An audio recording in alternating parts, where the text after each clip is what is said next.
Kate Miller had been on the Imperial Prison Moon for exactly 3 hours when they told her she might die today. The briefing room was cold and smelled like disinfectant. Everything was white and sterile, the kind of place that made you feel like a lab rat. Kate stood with her arms crossed, watching the holographic projection flicker in the center of the room. The warden stood beside her, a tall alien with gray-blue skin and 4 eyes that blinked one at a time, like a weird wave going across his face. "This is Cell 0, he said, his voice coming through a translator box on his chest. "We call the prisoner the Whisper." On the screen, Kate watched a small maintenance drone float toward a massive sphere suspended in the middle of an empty room. The sphere glowed with some kind of energy field, and inside it she could barely make out something moving. The drone got closer. 40 meters. 30 meters. Then, at exactly 50 meters, the drone just stopped. Its lights flickered once and went dark. The machine drifted sideways like a dead fish in water. "What happened to it?" Kate asked. "Its computer brain died," the warden said. He rewound the footage and played it again. "Everything with a brain dies when it gets too close to the Whisper. Doesn't matter if it's organic or artificial. The creature in that cell is a Valkyrie. It communicates through psychic energy. That energy is so powerful it destroys minds." Kate felt a chill run down her spine. "And you want me to walk in there?" "We want you to feed it," the warden corrected. "The Whisper has been in that cell for 3,821 of your Earth years. For all that time we've kept it alive by pumping nutrient paste through automated tubes. But the Emperor has decided all prisoners deserve proper care. Actual food. Physical interaction." He paused. "We've asked 3 other humans before you. They all refused after seeing this footage." Kate leaned closer to the hologram, trying to get a better look at the creature inside the sphere. Through the shimmering quantum field she could see something that looked like a cat, but wrong. It was huge, the size of a small shuttle. Its body seemed to be made of shadow and starlight mixed together, constantly shifting. And the eyes. There were too many eyes, scattered across its body in places that didn't make sense. "Why do you think I'll be any different?" Kate asked. Her mouth felt dry. The warden's translator clicked and hummed. "The Emperor believes humans are special. Your brain structure is different from most species. You might survive what others cannot." He looked at her with all 4 eyes. "You're our last option. If you refuse, we'll just keep pumping paste through tubes until it dies. That could take another 1,000 years. Kate thought about the contract she'd signed, the one that promised enough money to pay off her family's debts back on Earth. She thought about her little apartment in New Chicago, about her mom's medical bills, about her kid brother trying to get through college. This job was supposed to be easy. Feed some aliens, clean some cages, go home rich. Nobody mentioned psychic death monsters. "Show me the creature again," Kate said. The warden replayed the footage, this time from a different angle. Kate watched the Whisper move inside its prison. Despite its size and wrongness, there was something graceful about it. Something lonely. It reminded her of the stray cats she used to feed behind her apartment building, the ones that would hiss and run but always came back because they were hungry. "All right," Kate said. "I'll do it." The warden's eyes widened. "You're certain?" "I didn't fly halfway across the galaxy to quit on day 1. Kate picked up the food container from the table. It was heavy and warm. Real protein, real nutrients. "Which way to Cell 0? The walk through the prison felt like a funeral march. The warden led her through corridor after corridor, each one darker and more isolated than the last. Other prisoners watched from their cells, aliens of species Kate didn't recognize. Some looked curious. Others looked sad. Every guard they passed stared at Kate with the same expression. Pity? They thought she was walking to her death. Maybe she was. The corridor to Cell 0 was long and empty. Emergency lights cast everything in red. At the far end, Kate could see the massive sphere containing the Whisper, floating in the center of a huge chamber. The quantum field around it hummed with energy. At 50 meters, Kate felt the first touch of pressure in her skull. It was like standing too close to a speaker at a concert, that feeling when the bass hits so hard your chest vibrates. Her hands started shaking. The food container rattled. She kept walking. At 30 meters, her heart started racing. Sweat ran down her back. The pressure in her head got worse, like someone was slowly inflating a balloon inside her brain. At 20 meters, the pressure turned into words. Not sounds. Not voices. Just pure meaning slamming directly into her thoughts. Flee. Fear. Die. Wrong. Danger. Kate's legs felt like rubber. Her vision blurred. She thought about Mr. Buttons, her cat back on Earth, and how he used to hiss when visitors came over. He wasn't trying to be mean. He was just scared. She kept walking. At 10 meters, every guard had backed away. Kate was alone. Blood dripped from her nose onto her uniform. The psychic pressure was like a hurricane inside her head, screaming at her to run, to escape, to do anything except take another step forward. But Kate Miller had grown up poor in New Chicago. She'd worked 3 jobs to help her family. She'd survived things that would break most people. She was stubborn and stupid and too proud to quit. She reached the cell door and pressed her shaking hand against the entry panel. "Hey there, buddy," she whispered, her voice cracking. "Let's get you some real food for once." The door hissed open and Kate stepped inside. The moment Kate stepped inside Cell 0, the temperature dropped so fast she could see her breath. Her skin broke out in goosebumps. The air itself felt wrong, heavy, like trying to breathe underwater. The whisper circled her slowly, moving like a moon orbiting a planet. Its body kept shifting, one second looking solid like black marble, the next turning into smoke that drifted and reformed. Kate's brain struggled to make sense of what she was seeing. It was too big, too strange, too impossible. Then the voice hit her. "You should not be here."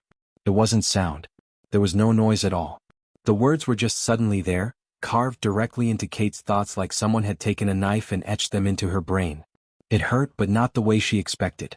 More like a really bad headache than anything worse. Her skull throbbed. Her teeth ached. "Yeah, I get that a lot," Kate said out loud. Her voice sounded tiny in the huge cell. She sat down cross-legged on the cold floor, trying to look calm even though her hands wouldn't stop shaking. She opened the food container and the smell of real protein filled the air. "But apparently you need someone to actually take care of you, and I'm way too stubborn to quit things." The whisper stopped moving. All of its eyes, dozens of them scattered across its body, turned to focus on Kate. She felt the weight of its attention like a physical thing pressing down on her shoulders. Through the psychic connection she could feel what it was feeling. Confusion. Total, complete confusion. "How are you alive?" "I'm human," Kate said with a small shrug. "We're built weird, I guess." She could feel it then, the whisper trying to get inside her head. Not in the way it already was, but deeper. It was searching for something, probing, looking for weak spots. Kate knew without knowing how she knew that this was what had killed everything else. The whisper would find a crack in your mind and pour itself inside, and your brain would just shut down like a computer hitting a virus it couldn't handle. But human brains weren't like that. Kate's thoughts were a mess. Right now she was thinking about the whisper, yes, but also about whether she'd locked her apartment back on Earth, and about her brother's exam next week, and about a song she'd heard on the radio 3 days ago, and about how cold the floor was, and about what she wanted for dinner. Her mind was like a city with a million people all talking at once. There was no single door the whisper could break down. Just windows looking into a hurricane of random thoughts. The sensation of being searched faded. The whisper pulled back and Kate felt its confusion deepen. "What are you?" Kate almost laughed. "Hungry mostly." "You." She pushed the food container forward across the smooth floor. "You haven't had a real meal in what, 4,000 years? That's gotta suck." The whisper didn't move for a long moment. Kate could feel it thinking, processing, trying to understand. Then slowly, carefully, a tendril of shadow reached out from its body. It was beautiful in a weird way, like watching smoke move in slow motion. The tendril touched the food container, and Kate felt a pulse of emotion shoot through the psychic connection. Surprise. Pure surprise. And then something else, something warmer. Relief. The whisper began to eat. It was strange to watch. The food didn't disappear into a mouth or anything normal like that. The shadow just sort of absorbed it and the container gradually emptied. Kate sat there and waited, not wanting to interrupt. When was the last time this creature had tasted real food? Not nutrient paste pumped through tubes, but actual protein with actual flavor? "So," Kate said after a while, "I'm Kate. I'm from Earth. That's a planet in the Sol system, if you know where that is." "Probably not. We're pretty new to the whole space travel thing." The whisper kept eating, but Kate could feel it listening. The psychic pressure in the room had changed. It was still there, still powerful, but it wasn't trying to crush her anymore. It was more like being near a campfire.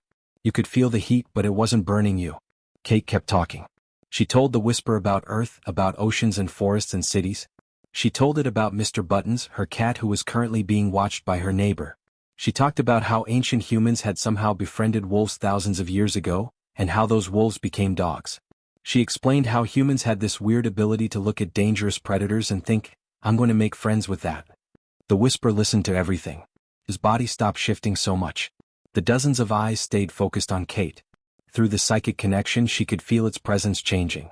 It was still powerful, still dangerous, but it was becoming less like a weapon pointed at her head and more like an actual conversation. Kate talked for almost an hour. Her voice got hoarse. The cold seeped into her bones. But she didn't stop until the food was gone and she felt the whisper's attention finally relax. When Kate finally stood up to leave, her legs were stiff and her whole body ached. She was exhausted in a way she'd never felt before, like she'd just run a marathon inside her own head. But she was alive. Her brain was still intact. Her thoughts were still her own. She walked to the cell door and pressed the panel to open it.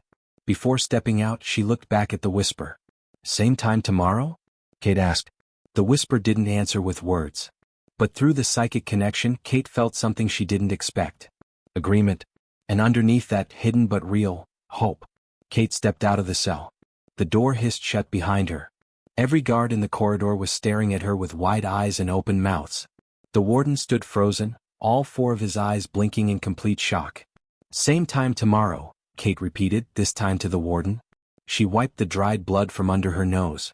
"And I'm going to need better food. That stuff was okay, but I think we can do better." The warden couldn't find words. He just nodded. Kate walked past all the staring guards, back toward her quarters, already thinking about what she'd talk about tomorrow. By the third day, Kate knew something had changed before she even reached cell 0. The whisper was waiting for her at the cell door.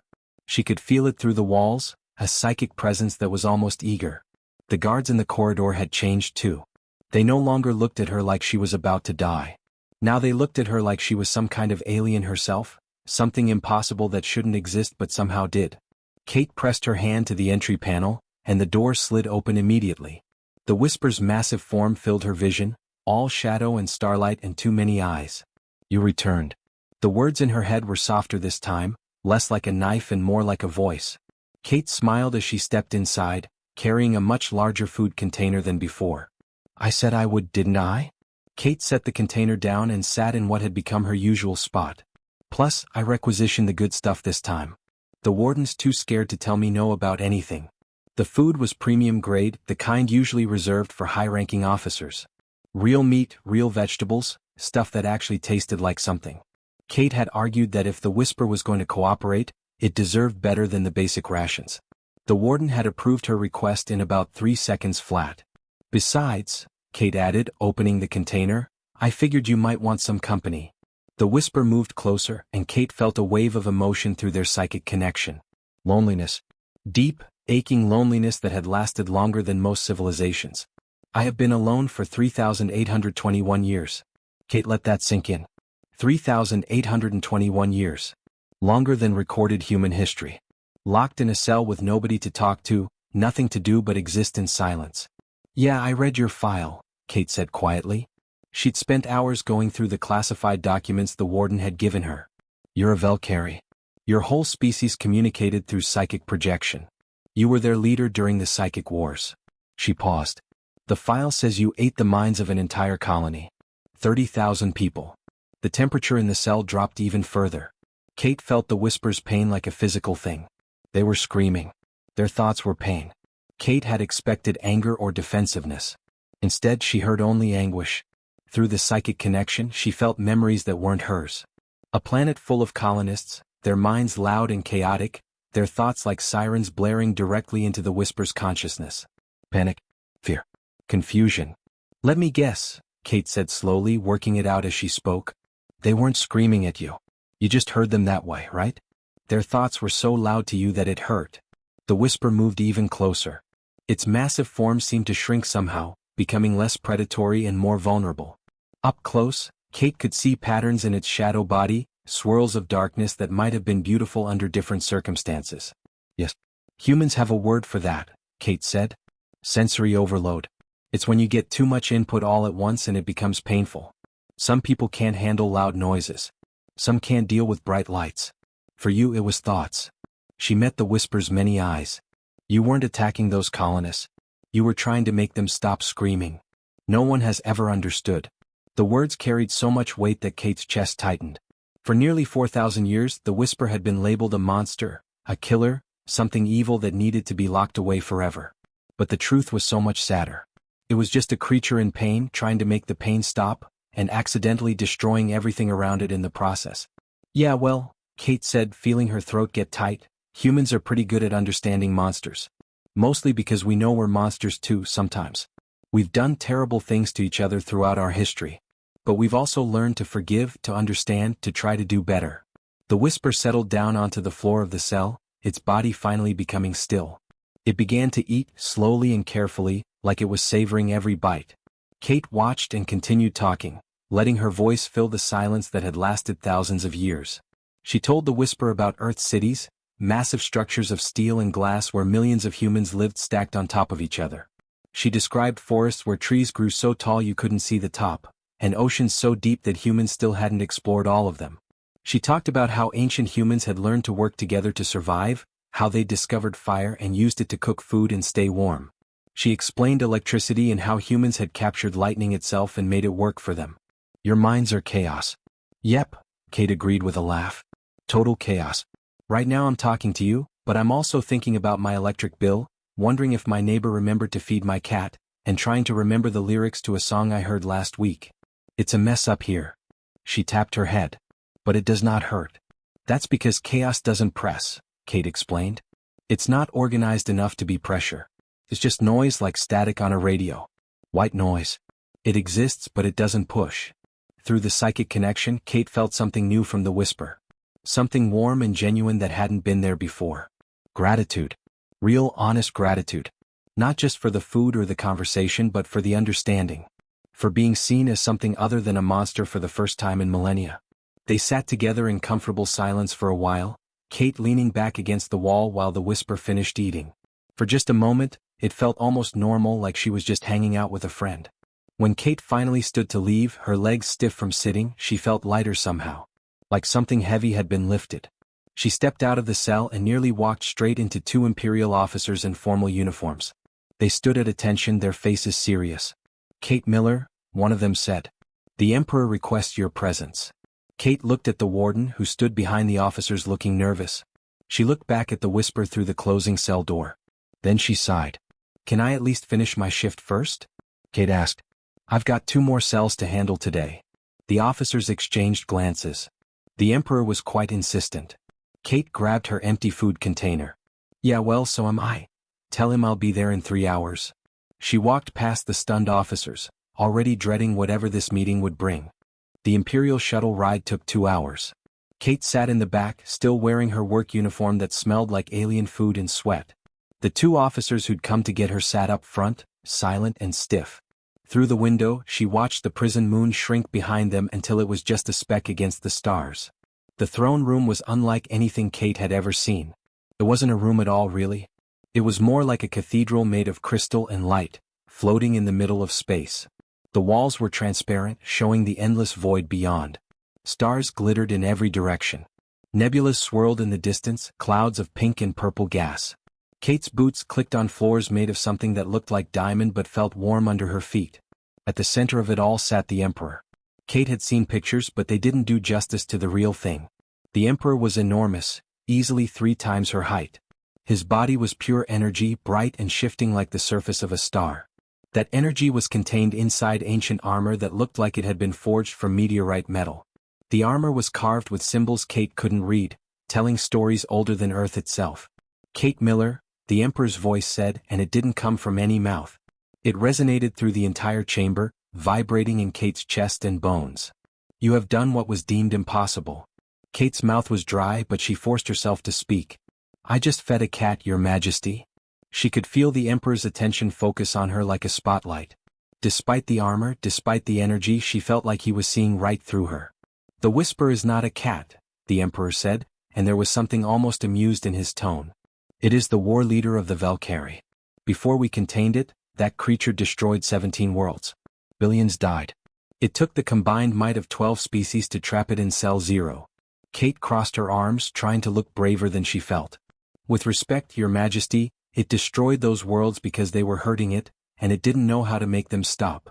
The throne room went completely silent. Even the officers who'd brought her here seemed to stop breathing. Kate wondered if she'd just made a terrible mistake. You probably weren't supposed to argue with emperors. The Emperor leaned forward in his throne. The energy inside his armor pulsed brighter. You believe it was self-defense? I believe it was a failure to communicate, Kate said. Her heart was pounding so hard she could hear it in her ears. The Valkyrie experienced thoughts as direct input. When billions of minds are all thinking at once, it's like standing next to a million sirens all blaring. The whisper wasn't trying to kill anyone. It was trying to make the pain stop. It just didn't know how. The Emperor was quiet for a long moment. Kate could see nebulas slowly rotating through the transparent walls. Space was so big and she felt so very small. "Tell me, Kate Miller," the Emperor finally said. "Do you know why the psychic wars ended? Because you captured the whisper? Because we froze them all." The Emperor stood from his throne, and the movement made the entire chamber seem to shift. "There are 4,000 Valkyrie in stasis, Kate Miller. 4,000 beings frozen in time since the end of the war. Held in a facility at the edge of known space." Kate felt her stomach drop. 4,000. She'd thought the whisper was the last one. "We cannot release them," the Emperor continued, his voice heavy with the weight of centuries. "If we do, they would likely destroy millions in their confusion and pain. But we cannot execute them either. They are sentient beings with thoughts and feelings. They never chose to be weapons." He paused. "And we cannot contain them forever. The stasis facility requires enormous energy. It will fail eventually. Perhaps in another 1,000 years, perhaps in 10,000. But it will fail." Kate's mind was racing. She thought about the whisper, about its loneliness, about how it had waited thousands of years for someone to just talk to it. She thought about 4,000 more just like it, frozen in time, locked away because nobody could figure out how to communicate. "You want me to negotiate with them," Kate said quietly. "I want you to do what you do best, human." The Emperor's armor hummed with power, and the sound filled the throne room. "Make friends with a monster. Go back to Cell Zero. Ask the whisper how we can end this war. Ask it what its people need. Find a way for them to exist without destroying everything around them." Kate felt the weight of it settle on her shoulders. 4,000 lives. Potentially billions more if she failed. "And if I can't?" The Emperor sat back down on his throne. "Then you spend the rest of your life feeding the whisper. Alone. One human and one Valkyrie, the only bridge between our species, and it will have to be enough." Kate looked out at the stars beyond the crystal walls. Somewhere out there, 4,000 Valkyrie waited in frozen sleep, not knowing if they'd ever wake up.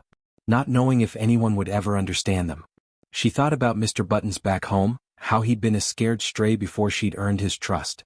It had taken months of patience and food and gentle words. "How much time do I have?" Kate asked. "As much as you need," the Emperor said. "But Kate Miller, understand this, the galaxy is watching. If you succeed, humanity will have proven itself invaluable to the Empire. If you fail, the Valkyrie will remain frozen forever, and the whisper will die alone." Kate took a deep breath. "I should get back to work then." Kate returned to Cell Zero the next day carrying a data slate and something she'd spent half the night preparing. Her hands shook a little as she entered the cell, not from fear this time but from nervousness. What she was about to propose could change everything. The whisper was waiting for her as always.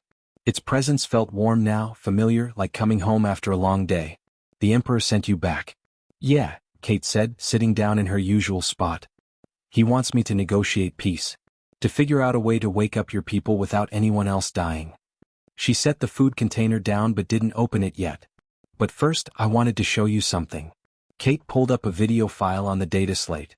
The screen lit up with footage from Earth, scenes she'd downloaded from the public archives. Cats. Dozens of them. Playing with toys, sleeping in sunbeams, hunting bugs, curling up in laps. Mr. Buttons made an appearance, his fluffy orange face filling the screen as he meowed at the camera. The whisper moved closer, all of its eyes fixed on the video. Kate could feel its fascination through their psychic connection. "They are like me." "Yeah," Kate said with a smile. "Small predators. Well, they used to be. Humans figured out how to live with them about 10,000 years ago. Now they're family. There are millions of cats living with humans across Earth. We feed them, give them homes, and they keep us company." The whisper watched the video loop back to the beginning, drinking in every detail. Kate let it watch for a while before speaking again. "Oh, that single word carried so much weight. How did humans befriend creatures that could hurt them? How did two completely different species learn to trust each other?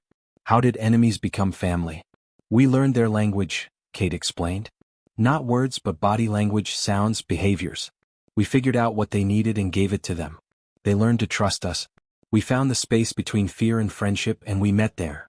She set the data slate aside and pulled out another one, this one filled with documents and proposals she'd been working on since meeting with the Emperor. Your people are in stasis, Kate said carefully. 4,000 Valkyrie frozen for almost 4,000 years. The Emperor can't let them out because everyone in the galaxy is terrified. They think your people will destroy everything. She paused. But I think there's a solution. Kate opened the files and turned the slate so the Whisper could see. Her proposal was detailed, covering everything from logistics to legal frameworks. The core idea was simple but revolutionary: relocation to a quiet sector, far from the crowded space lanes and busy worlds. An entire region of space where the Valkyrie could live without the constant psychic noise that caused them so much pain. Humans would serve as intermediaries, Kate explained. Our chaotic minds don't hurt you. We could live nearby, help translate between your people and other species. We'd be a buffer, a bridge. The Valkyrie wouldn't have to be alone, but they wouldn't be overwhelmed either. She showed the Whisper maps of potential locations, uninhabited systems with planets that could support life. She showed calculations proving the plan was feasible. She showed testimonials she'd gathered from human volunteers willing to become liaison officers. Why would you do this? The question hit Kate hard. Why would humans risk so much for a species most of the galaxy considered monsters? Because 4,000 people don't deserve to be frozen forever just because nobody tried to understand them, Kate said, and her voice cracked a little. Because I've spent the last week talking to you and you're not a monster. You're just someone who was in pain and didn't know how to ask for help. She met the Whisper's many eyes. And because I think you're tired of being alone. The temperature in the cell seemed to shift. Through the psychic connection, Kate felt the Whisper thinking, processing, considering possibilities it had given up on millennia ago. The silence stretched out for what felt like forever. Kate's heart pounded. Everything depended on this moment. Finally the Whisper spoke. I accept. But I have a condition. Kate leaned forward. What? I will not leave this cell unless you come with me. Kate blinked, confused. You want me to be your, what, keeper? Friend. The word you used. I want a friend. Something broke open in Kate's chest. Tears filled her eyes before she could stop them.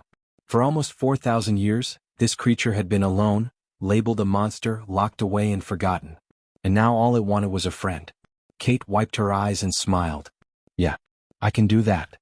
3 months later, Kate stood on the bridge of a human diplomatic vessel, watching history happen through the viewport. Below them, on a green and blue planet in a quiet corner of the galaxy, stasis pods were opening one by one. 4,000 Valkyrie, waking up after thousands of years, emerging into a world that had finally learned to understand them. The Whisper stood beside Kate. It had finally told her its real name, something that her human brain translated roughly as Silent Hunter. The massive creature's presence was calm, peaceful, almost happy. A hologram flickered to life in the center of the bridge. The Emperor watching from his crystal throne halfway across the galaxy. You have accomplished the impossible, Kate Miller, the Emperor said. The Valkyrie are free. Kate kept her eyes on the planet below, watching Valkyrie emerge into sunlight for the first time in ages. Human liaison officers were there to greet them, just as planned. No panic. No death. Just careful, patient communication. We're just getting started, Your Majesty, Kate said. There are a lot of species out there who just need someone to listen. The Emperor's hologram smiled, something Kate hadn't known was possible. Then I suppose humanity has found its place in the galaxy. As the diplomatic ship prepared to jump to the next sector, Kate reached up and scratched behind one of Silent Hunter's ears. At least the closest thing it had to ears. The massive predator made a sound Kate had never heard before, a deep rumbling that vibrated through the deck plates. It was purring, she realized, a sound like thunder mixed with starlight. Across the galaxy, word was already spreading. Humans didn't conquer through force.